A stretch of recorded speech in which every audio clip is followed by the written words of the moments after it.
প্রতিবেদন। শান্তির উৎসব, সুরক্ষার অঙ্গীকার, এই স্লোগানকে সামনে রেখে আসন্ন শারদীয় দুর্গোৎসব 2025 উদযাপন উপলক্ষে ঝিনাইদহ জেলা পুলিশ পূজা ডিরেক্টরি মোবাইল অ্যাপ্লিকেশনের উদ্বোধন করেছেন।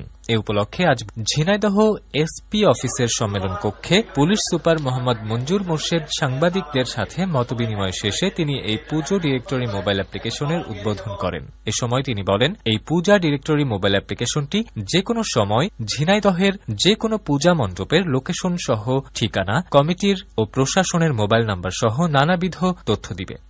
তিনি আরও বলেন, অনেক সময় দেখা যায় বিভিন্ন মন্দিরে বিচ্ছিন্ন ঘটনা ঘটে থাকে, তখন কেউ কেউ ফেসবুকে আপলোড করে, কিন্তু এখন থেকে তারা চাইলেই এই অ্যাপ্লিকেশনটি ব্যবহার করে পুলিশ কন্ট্রোল রুমের সঙ্গে যোগাযোগ করতে পারবে। উল্লেখ্য, এবছর ঝিনাইদহে 6টি উপজেলায় 455টি মন্দিরে শারদীয় দুর্গাপূজা উদযাপিত হতে যাচ্ছে। খুব দ্রুত গুগলের সহায়তায় ওই জায়গায় গিয়ে একেবারে সরাসরি মণ্ডপে গিয়ে হাজির হতে পারবেন সড়ক পথ ব্যবহারের মাধ্যমে। এই যে 450টা মণ্ডপের সভাপতি, সেক্রেটারি, ওনাদের আসলে ফিজিক্যালি আমাদের সবার পক্ষে চেনা সম্ভব নয়, সবার নাম্বারও আসলে আমরা ঠিকভাবে আমরা রাখতে পারি না। তো সেক্ষেত্রে এখানে এই প্রত্যেকটা মণ্ডপ ওয়াইজ আমরা তাদের নাম্বারগুলো প্রিজার্ভ করেছি। প্রত্যেকটা মণ্ডপের যিনি প্রেসিডেন্ট, যিনি সেক্রেটারি এবং যিনি ওখানকার ভলান্টিয়ার দলের যিনি নেতা আছেন, টিম লিডার আছেন, স্বেচ্ছাসেবকদের ওই ভদ্রলোকের নাম এবং মোবাইল নাম্বার এখানে আছে।